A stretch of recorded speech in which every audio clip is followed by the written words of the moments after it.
านกำลังรับฟังสถานีวิทยุกระจายเสียงแห่งประเทศไทยจังหวัดลำพูน FM 95 เมกะเฮิรตซ์ขอนำทุกท่านเข้าสู่รายการคุยเฟื่องเรื่องเกษตรลำพูนคุณก็อยากรู้ในเรื่องนี้ยังเชิญคุณมาฟังต่างคลื่นนี้นาเฮามีเรื่องเล่าบอกจามาเชิญมาฟังคุยเฟื่องเรื่องเกษตรละปูน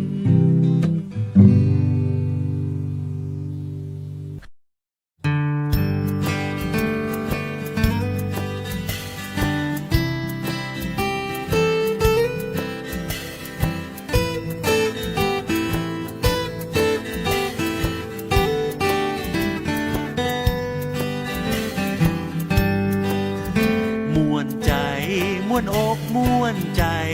หาริปุ่นใจม่วนใจละปูเมืองเก่าห่มใต้ใบบุญ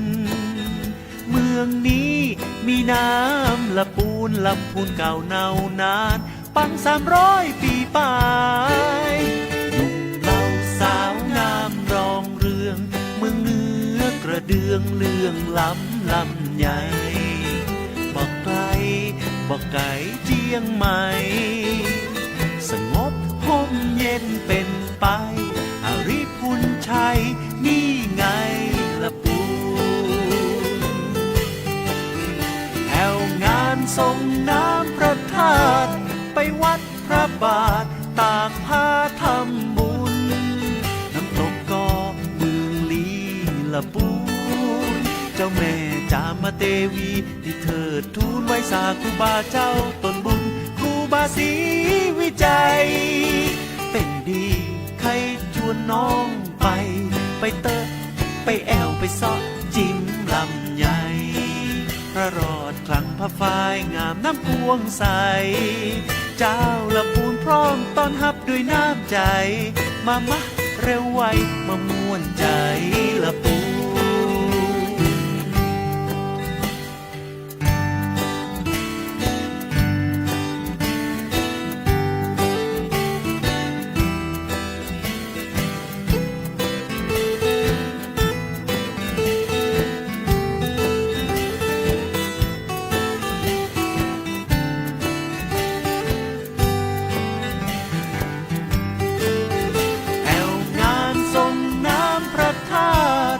วัดพระบาทตากผ้าทำบุญน้ำตกก็เมืองลีละปูนเจ้าแม่จามเทวีที่เถิดทูลไว้สาครูบาเจ้าตนบุญครูบาศรีวิจัยเป็นดีให้ชวนน้องไปเตะไปแอวไปซอกจิ้มลำใหญ่พระรอดคลังพระฝ้ายงามนั้นพวงใสเจ้าละปูนพร้อมต้อนรับด้วยน้ำใจมาเร็วไวมาม่วนใจละปูนมาเร็วไวมาม่วนใจละปูนมาเร็วไวมาเป็นขวัญใจคนละปูน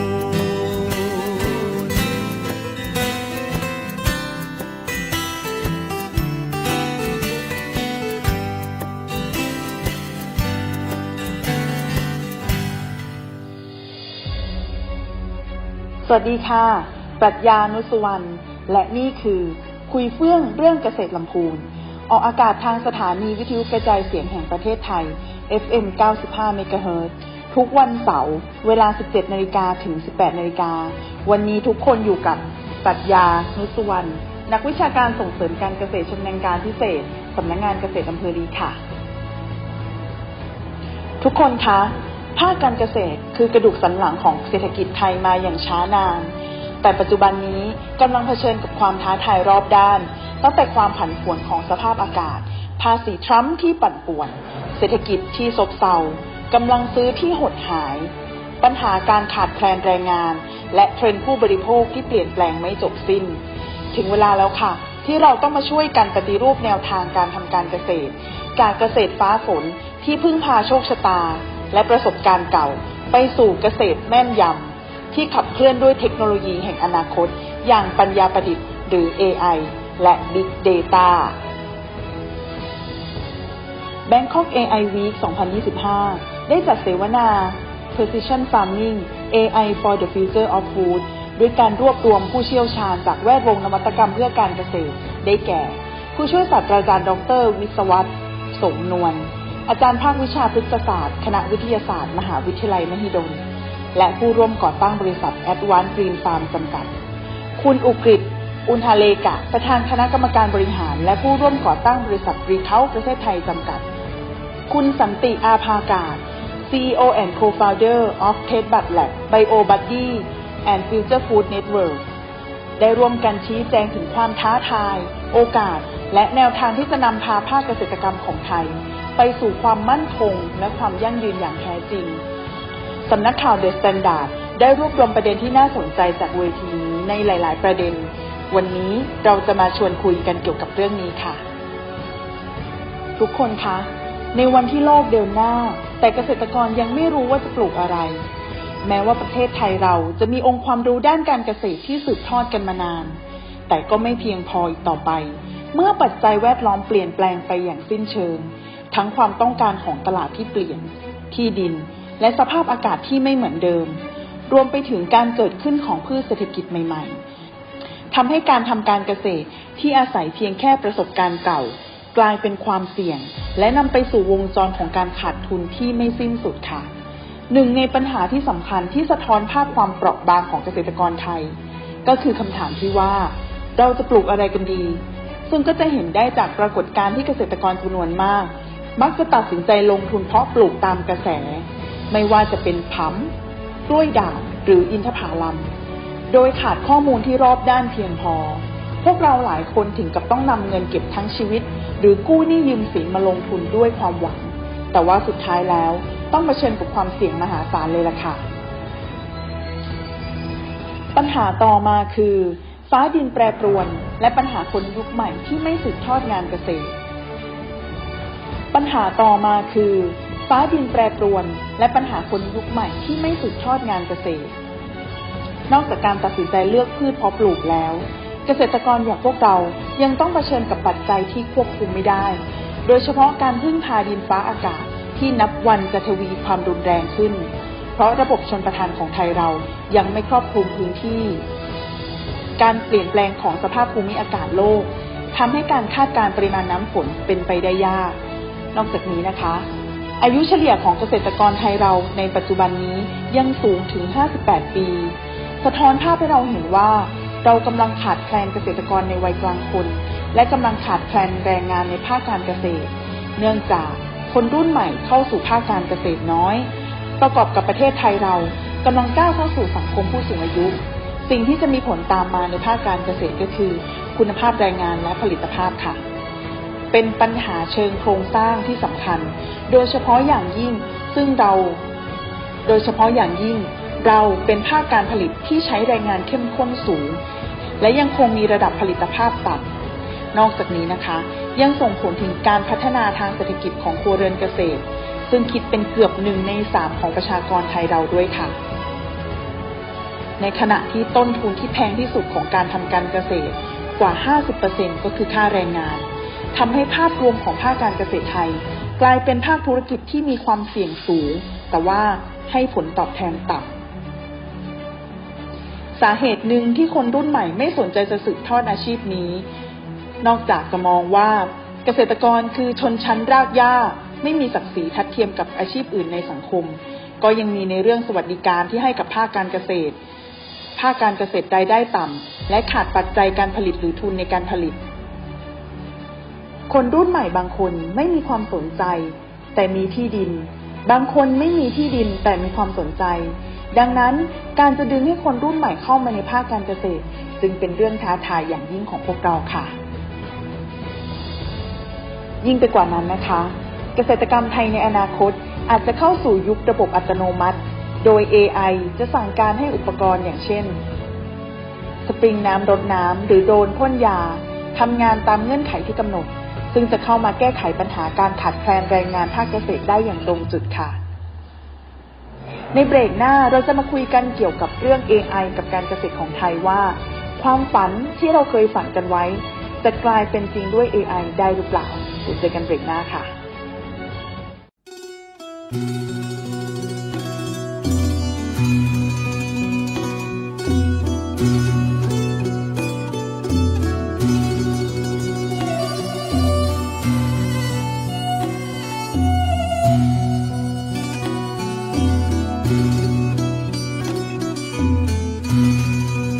อารยธรรม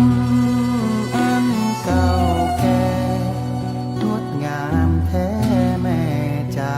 มเทวี ความเป็นมากว่า1,300 ปี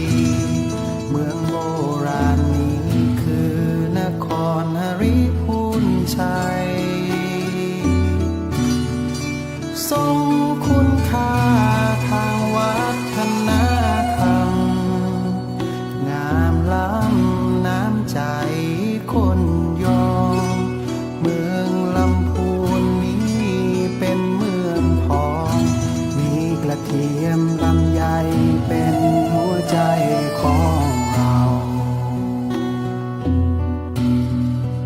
องค์เจดีย์หริพูนชัย ยิ่งใหญ่ด้วยแรงศรัทธา ครูบาศรีวิชัยบารมีแรงกล้า พระรอดลำพูนปกป้องปวงประชา ลำพูนคือเมืองฟ้าแดนสิวิไล บ้านที่แม่ทาป่าสางเลี้ยงน้องลองหมู่ชนทั้งพ้องปรองดองรักมัน บ้านหงทุ่งหัวช้างเมืองลีนั้น ทุกเผ่าพันธุ์รักกันยั่งยืน ร่วมกันสร้างแผ่นดินที่นี้ น้องพี่ไม่มีแยกแตกกัน ตอบแทนพระคุณแผ่นดินด้วยกัน ให้ลำพูนอัศจรรย์อยู่ในฝันทุกคน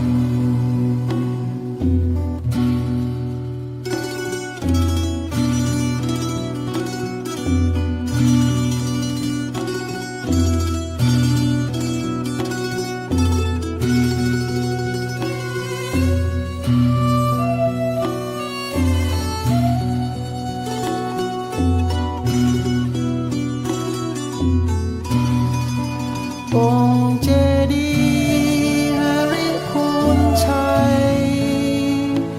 ยิ่งใหญ่ด้วยแรงศรัทธา ครูบาศรีวิชัยบารมีแรงกล้า พระรอดลำพูนปกป้องปวงประชา ลำพูนคือเมืองฟ้าแดนสิวิไล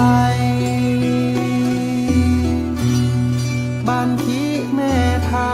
ป่าสางเลี้ยงน้องลองหมู่ชนทั้งพ้องปรองดองรักมัน บ้านหงทุ่งหัวช้างเมืองลีนั้น ทุกเผ่าพันธุ์รักกันยั่งยืน ร่วมกันสร้างแผ่นดินที่นี้ น้องพี่ไม่มีแยกแตกกัน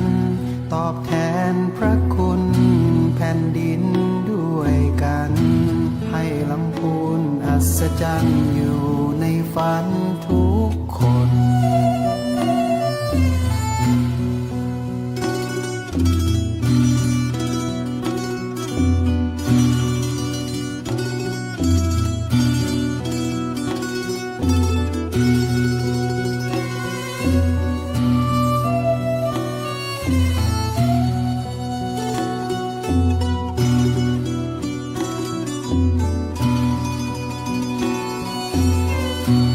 เ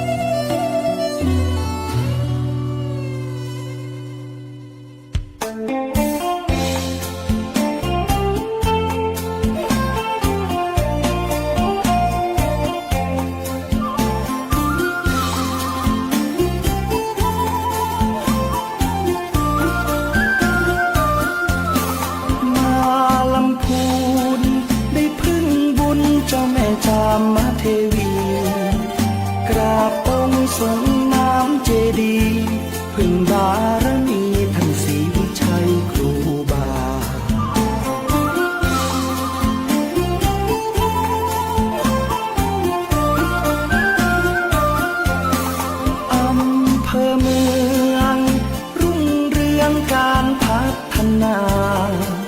เกษตรกรรมอุตสาหกรรมนำพา ส่งเสริมประชาให้อยู่ดีมีกิน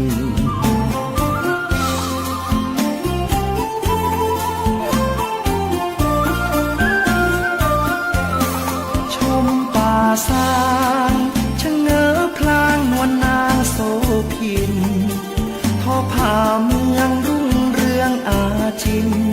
ปราบฟ้าดินไม่ลืมป่าสาง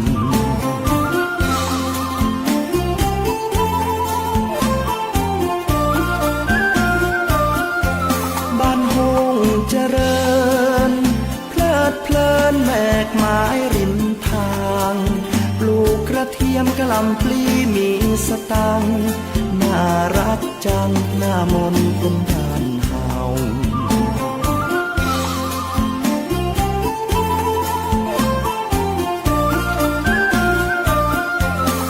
เยือนถิ่นลีเขียวขจีท้องนาป่าเขาล่องแก่งก็ได้ยอกล้อสองเรากลางลำเนาชมธรรมชาติงาม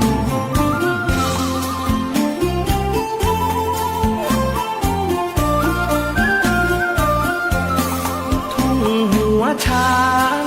ชวนน้องนางไหว้พระธาตุดอยกวางคำเมืองคนดีมีศีลธรรมจิตใจงดงามพี่น้องหลายดอย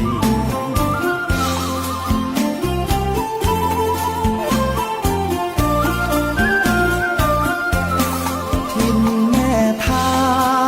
ชาวประชาฝีมือเลิศลอยหัตถกรรมงดงามบ่อน้อยเอื้องสามปอยบนดอยขุนตาล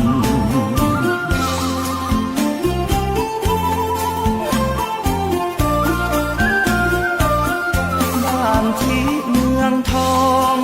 คนลือคนยองนวลน้องผ่องพันงามอนงลอยกระทงสงกรานต์สืบทอดลูกหลานมานานหลายปี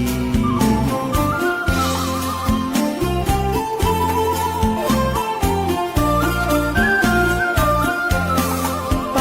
บ้านเวียงได้ร่วมเรียงเที่ยวงานประเพณี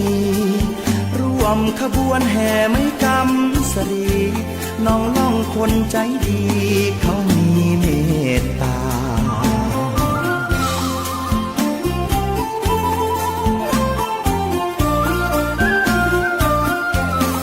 ภูมิแผ่นดิน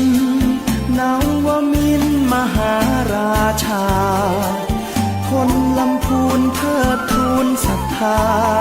สืบสานมาชั่วฟ้าดินถิ่นงาม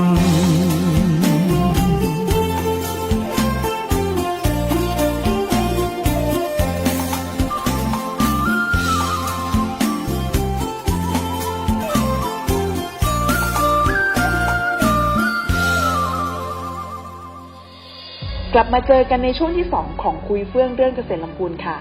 เรามาคุยกันต่อในเรื่องของ AI กับการเกษตรของไทยจากความฝันสู่ความจริงค่ะท่ามกลางความท้าทายมากมาย AI ได้เข้ามาเป็นคำตอบสำคัญที่จะช่วยลดความเสี่ยงและเพิ่มประสิทธิภาพได้อย่างไม่เคยมีมาก่อนอย่างเช่นการพยากรณ์อากาศปัจจุบันนี้มีการนำ AI มาใช้ในการพยากรณ์อากาศซึ่งให้ผลลัพธ์ที่แม่นยำกว่าเดิมหลายเท่าทำให้เกษตรกรสามารถวางแผนการเพาะปลูกการให้น้ำหรือการใส่ปุ๋ยได้อย่างมีประสิทธิภาพการพัฒนาสายพันธุ์พืช AI สามารถเร่งกระบวนการพัฒนาสายพันธุ์พืชใหม่ๆที่ทนแล้งให้คุณค่าทางโภชนาการสูงหรือมีรสชาติที่ดีกว่าเดิมได้เช่นเดียวกันกับ AI ที่ถูกใช้ในการเร่งผลิตวัคซีนช่วงโควิด -19 ค่ะการเข้าถึงที่ง่ายเทคโนโลยี Generative AI อย่าง ChatGPT หรือ Gemini ของ Google ทำให้เกษตรกรสามารถถามคำถามที่ต้องการคำตอบได้โดยตรงเช่นบ่ายนี้ฝนจะตกหรือเปล่าหรือควรใส่ปุ๋ยในแปลงปลูกได้หรือยังเหมือนมีผู้ช่วยอัจฉริยะอยู่ข้างกายค่ะยิ่งไปกว่านั้นนะคะเกษตรกรรมไทยในอนาคต อาจจะเข้าสู่ยุคระบบอัตโนมัติ โดย AI จะสั่งการให้อุปกรณ์อย่างเช่นสปริงน้ำรดน้ำหรือโดรนพ่นยาทำงานตามเงื่อนไขที่กำหนดซึ่งจะเข้ามาแก้ไขปัญหาการขาดแคลนแรงงานภาคเกษตรได้อย่างตรงจุดค่ะ ดร.รัศรินทร์ ชินโชติธีรนันท์ CEO บริษัท Listenfield จำกัด ได้พูดคุยกับ Republica ว่า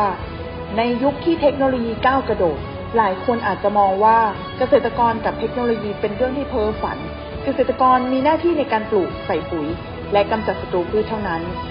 แต่ถ้าหากว่าเราย้อนกลับไปเมื่อ 20 ปีที่แล้วนะคะสตีฟ จ็อบส์ผู้ก่อตั้ง Apple ไม่ได้คิดว่าโทรศัพท์มีไว้เพื่อรับสายและโทรออกเท่านั้นค่ะกล้าที่จะฝันไกลทำให้เกิด iPhone ที่ทำให้โลกเกิดการเปลี่ยนแปลงครั้งใหญ่ทำให้ผู้คนสามารถเข้าถึงเทคโนโลยีคอมพิวเตอร์พกพาผ่านสิ่งที่เรียกว่าสมาร์ทโฟนและกลายเป็นส่วนหนึ่งในชีวิตของเราค่ะประเทศไทยเป็นประเทศเกษตรกรรมที่สำคัญของโลกนะคะเรามีพื้นที่ปลูกมากกว่า150ล้านไร่ส่งออกผลผลิตการเกษตรติดอันดับต้นๆของโลกในหลายๆพืชแต่ว่าเมื่อพิจารณาถึงประสิทธิภาพการผลิตแล้วเนี่ยเรากลับพบว่าผลผลิตต่อไร่ของไทยเรายังต่ำกว่าอีกหลายประเทศค่ะดังนั้นการนำเอาเทคโนโลยี AI มาประยุกต์ใช้ในภาคการเกษตรจึงเป็นโอกาสสำคัญในการเพิ่มประสิทธิภาพการผลิตและการยกระดับคุณภาพชีวิตของเกษตรกรโดย AI นี้นะคะสามารถเข้ามามีบทบาทสำคัญในหลายๆด้านค่ะการจัดการทรัพยากรดินและน้ำ AI ก็จะสามารถวิเคราะห์ข้อมูลคุณภาพดินและคุณภาพน้ำสามารถวิเคราะห์คุณภาพดินและสภาพอากาศเพื่อให้คำแนะนำในการจัดการทรัพยากรได้อย่างมีประสิทธิภาพทั้งนี้ยังสามารถตรวจจับและวินิจฉัยโรคได้อย่างแม่นยำช่วยให้เกษตรกรจัดการปัญหาได้อย่างท่วงทีค่ะ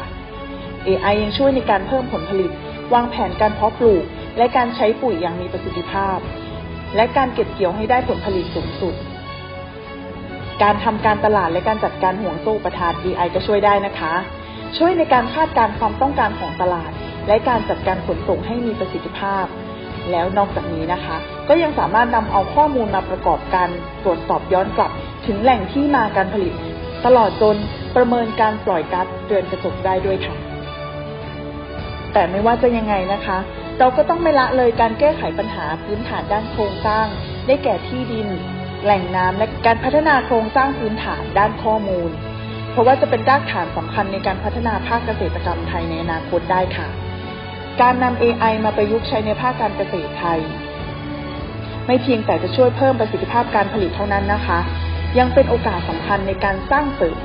ความแข็งแกร่งทางเศรษฐกิจของไทยด้วยเราพิจารณาแล้วจากสถานการณ์การค้าระหว่างประเทศเราพบว่าไทยเรากำลังเผชิญกับการเสียดุลการค้าให้กับประเทศจีนเป็นมูลค่าหลายแสนล้านบาทโดยเฉพาะสินค้าทางด้านอุตสาหกรรมที่ไทยแทบจะไม่สามารถแข่งขันกับจีนได้เลยแต่ว่าไทยเราก็ยังมีข้อได้เปรียบเหนือจีนค่ะเกี่ยวกับการเกษตรและอาหารก็คือเราส่งออกสินค้าเกษตรและอาหารที่สำคัญโดยติดอันดับที่17ของโลกในขณะที่จีนกลับเป็นผู้นำเข้าสินค้าเกษตรและอาหารใหญ่ที่สุดในโลกด้วยการนำเข้าสูงถึง 120,000 ล้านเหรียญสหรัฐจากข้อมูลนี้นะคะชี้ให้เห็นถึงโอกาสอันยิ่งใหญ่ของภาคเกษตรกรรมไทยในการเพิ่มส่วนแบ่งการตลาดในประเทศจีนดังนั้นการลงทุนในเทคโนโลยี AI สำหรับภาคเกษตรจึงไม่เพียงแต่เป็นการพัฒนาประสิทธิภาพการผลิตเท่านั้นแต่ว่ายังเป็นการวางรากฐานสำคัญให้กับการเสริมสร้างความมั่นคงทางเศรษฐกิจของประเทศไทยเราค่ะโดยที่เราอาศัยจุดแข็งที่เรามีอยู่แล้วก็คือด้านเกษตรและอาหารค่ะในเบรกหน้าเราจะมาชวนคุยกันเกี่ยวกับการใช้ข้อมูลหรือว่า Big Data กับภาคการเกษตรของไทยว่าเราจะสามารถใช้ประโยชน์จากข้อมูลที่เรามีอยู่เพื่อพัฒนาการเกษตรของไทยได้ยังไงค่ะ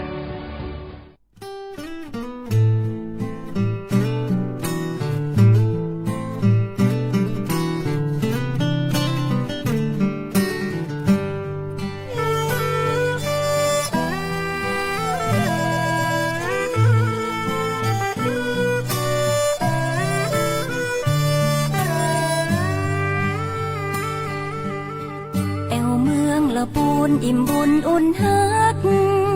หากไผหูจักจะฮักไปจนวันตายละปูนเฮามีของดีมี กระเทียมมีลำไยคนงามหน้าใสน้ำใจบ่ดำอู่ลืออู่ยองอู่เมืองม่วนหลายเรื่องการแต่งกายเฮาก็ใส่ผ้าเมืองภูมิใจแต่นาหมู่เฮาห่วมแหงสร้างบ้านแปลงเมืองรุ่งเรืองมาเมินหนึ่งในล้านนาคือประเพณีส่งน้ำเจดีย์สิริพุนชัยงานแห่แค่หลวงงดงามยิ่งใหญ่ตานสลากย้อมคือการร่วมใจทำบุญครั้งใดบ่เต้างานนี้อูไปบ่เสี่ยงเมื่อมาเมืองละปูนพี่น้องกู้คนมีน้ำใจไมตรีบ้านที่เมทาบ้านห้องป่าสางบ้านเวียงเมืองลีทุ่งว่าจ้างคนดีน้ำใจ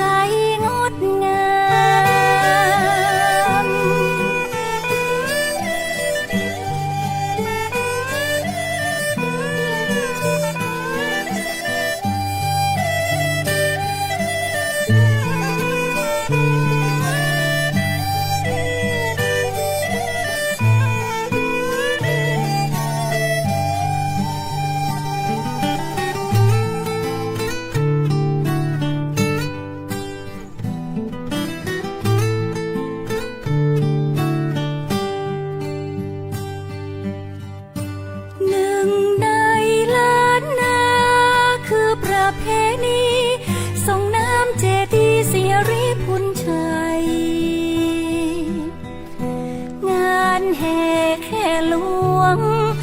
งามยิ่งใหญ่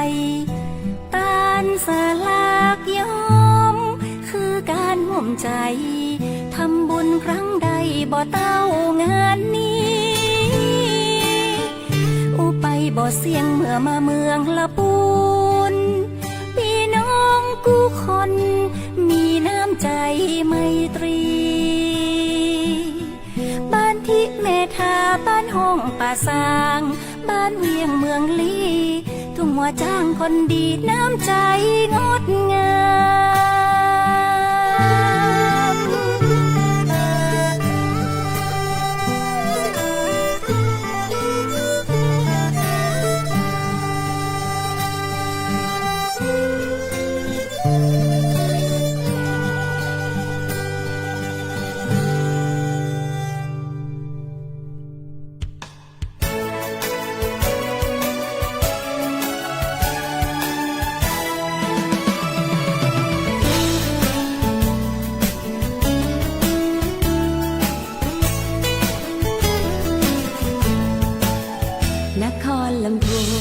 แดนดินถิ่นสวรรค์ช่างงามการคำจำนั้นดังเมืองในฝันฉันเยือนมาน้ำกวงทาลีแม่ที่ชื่นชมอุราเธอทูลกราบไหว้บูชาองค์ครูบาศรีวิชัยทาริคุณชัยวิไลรุ่งเรืองป่าสร้างมีผ้าพื้นเมืองทอด้วยมือเลื่องลือไกลแม่ทากล่าวขานเรื่องการแกะสลักไม้เกษตรกรรมยิ่งใหญ่เรายกให้บรรหงมานานถิ่นอำเภอลีนั้นมีป่าไม้สมบูรณ์ทุ่งวัวช้างอบอุ่นขุนเขาศพเทิมตรึงงานวัดหลวงลำพูนทุกปีทำบุญร่วมงานนมัสการทรงน้ำพระธาตุทาริพุนชัยเรื่องลือมานานเปรียบปานแผ่นดินทองงามจริงถิ่นเวียงน้องล่องทุ่งรวงทองเมื่อมองถึงใจบ้านที่ชวนฝันเปรียบดังสวรรค์อำไพเมืองนี้มีมนต์ดลให้ฉันประทับใจในลำ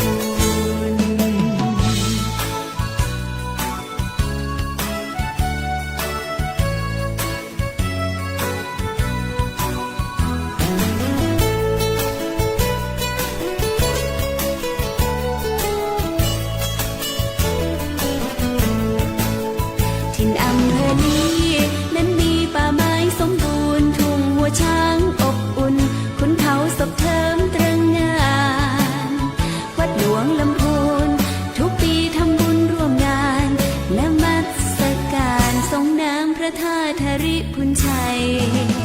เรื่องลือมานานเปรียบปานแผ่นดินทองงามจริงถึงเวียงน้องล่องทุ่งรวงทองเมื่อมองตึงใจบ้านที่ชวนฝันเปรียบดังสวรรค์อำไพเมืองนี้มีมนต์ดลให้ฉันประทับใจในลำพูน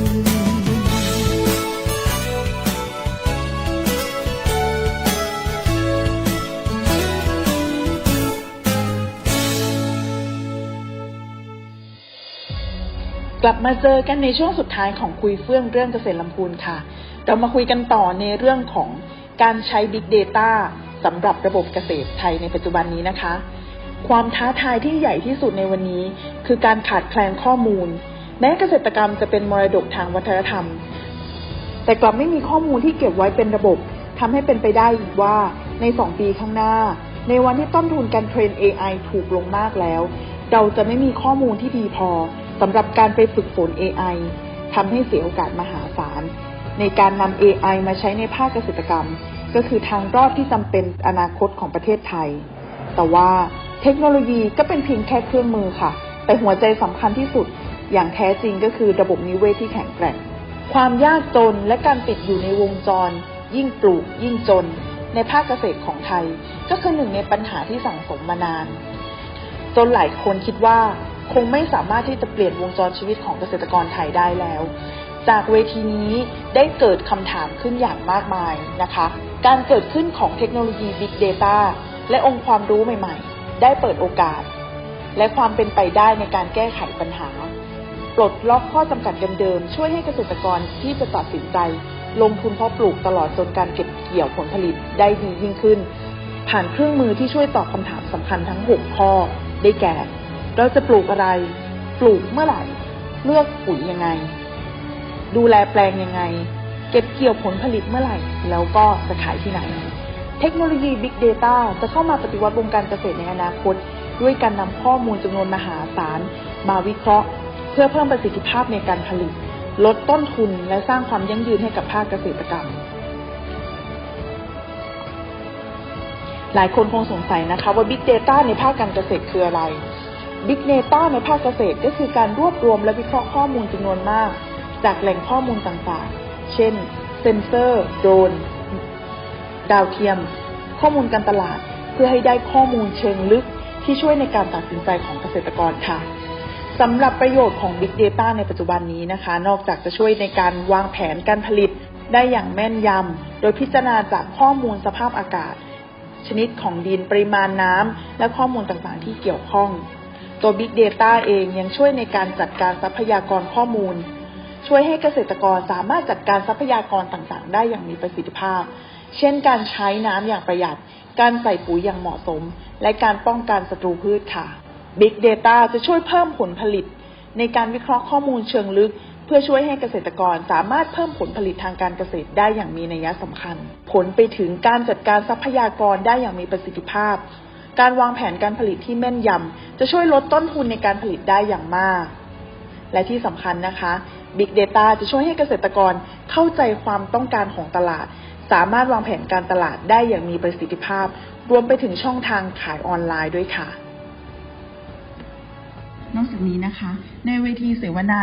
ยังมีการยกตัวอย่างดิจิทัลเทคโนโลยีที่ช่วยในการยกระดับภาคเกษตรให้ทันสมัยและรวดเร็วยิ่งขึ้นได้แก่เทคโนโลยีที่ใช้เก็บข้อมูลไม่ว่าจะเป็นการเก็บข้อมูลจากเซ็นเซอร์ที่วัดสภาพดินและค่าต่างๆในการเพาะปลูกการเก็บข้อมูลระยะกลางจากกล้องที่ติดกับโดรนและการเก็บข้อมูลระยะจากภาพถ่ายดาวเทียมที่สามารถนำมาใช้ระบุสภาพพื้นที่เพาะปลูกชนิดพืชสถานะการเจริญเติบโต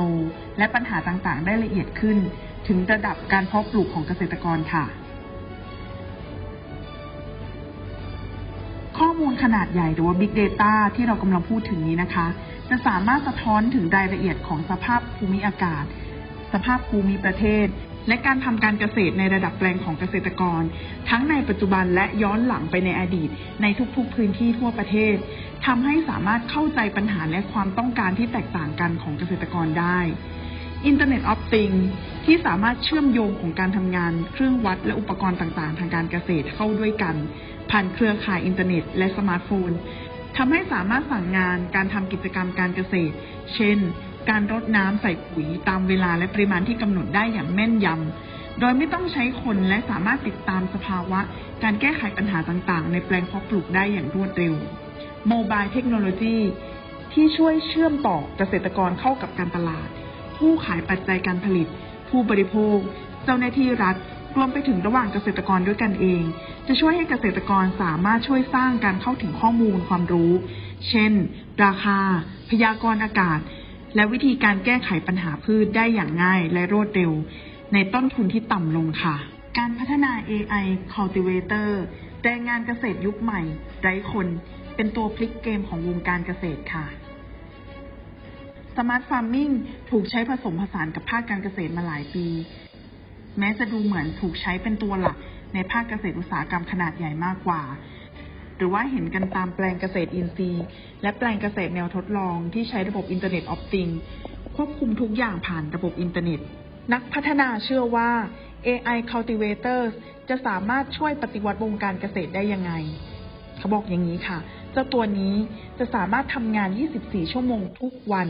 ทำหน้าที่ดูแลไร่นาแบบไม่รู้จักเหน็ดเหนื่อยและมีความแม่นยำในการทำงานมากกว่าแรงงานมนุษย์แน่นอนว่าจะทำให้ผลผลิตสูงขึ้นลดผลผลิตที่เสียหายและในต่างประเทศก็คาดหวังว่า AI ตัวนี้จะมาเปลี่ยนเกมของอุตสาหกรรมเกษตรค่ะการช่วยลดต้นทุนแรงงานโดยเฉพาะระบบอัตโนมัติที่ทำให้ทดแทนแรงงานเข้มข้นได้ซึ่งจะช่วยให้เกษตรกรประหยัดเวลาและค่าแรงเพราะเครื่องจักรที่ติดตั้งระบบ AI จะสามารถทำหน้าที่ปลูกกำจัดวัชพืชและใส่ปุ๋ยพืชผลได้โดยไม่ต้องใช้มนุษย์เลยค่ะ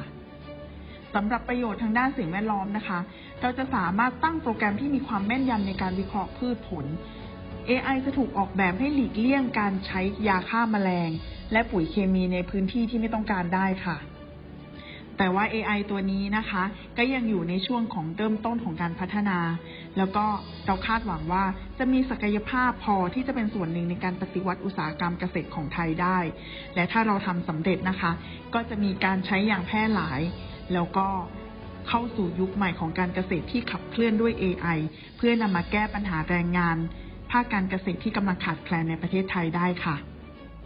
แต่ทั้งนี้นะคะประเด็นต่อมาที่เราจะต้องคุยกันต่อหรือว่าช่วยกันคิดต่อก็คือโซลูชันที่ขับเคลื่อนด้วย AI จะทำให้แรงงานคนในภาคการเกษตรได้รับผลกระทบหรือจริงๆแล้วจะกลายเป็นข้อดีของภาคการเกษตรในอนาคตหรือเปล่ามันเป็นสิ่งที่เราจะต้องช่วยกันคิดต่อไปค่ะสำหรับวันนี้นะคะปรัชญาขอลาไปก่อนเพียงแค่นี้พบกับคุยเฟื่องเรื่องเกษตรลำพูนได้ใหม่ในวันเสาร์หน้าเวลาดีๆ 17 น.ถึง 18 น.ทาง FM 95 เมกะเฮิรตซ์สำหรับวันนี้สวัสดีค่ะ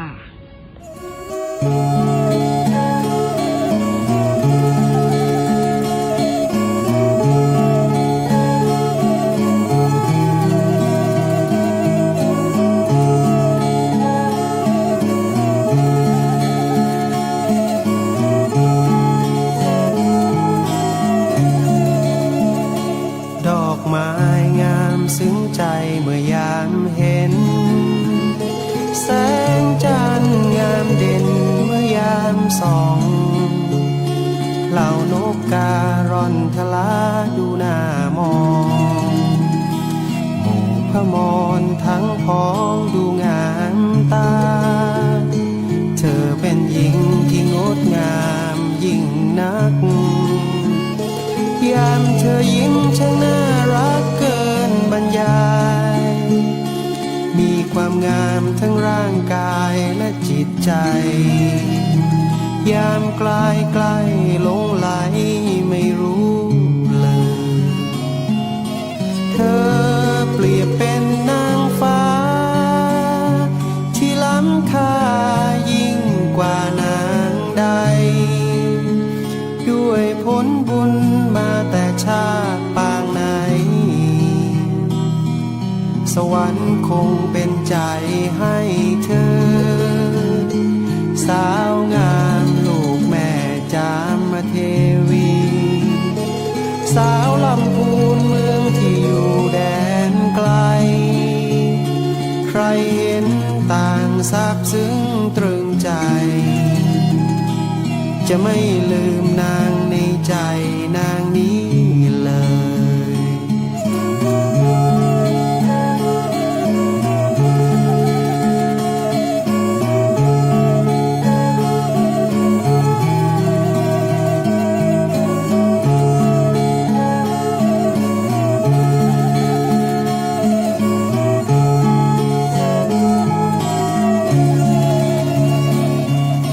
เธอเปรียบเป็นนางฟ้าที่ล้ำค่ายิ่งกว่านางใด ด้วยผลบุญมาแต่ชาติปางไหน สวรรค์คงเป็นใจให้เธอ สาวงามลูกแม่จามเทวี สาวลำพูนเมืองที่อยู่แดนไกล ใครเห็นต่างซาบซึ้งตรึงใจ จะไม่ลืมนางในใจ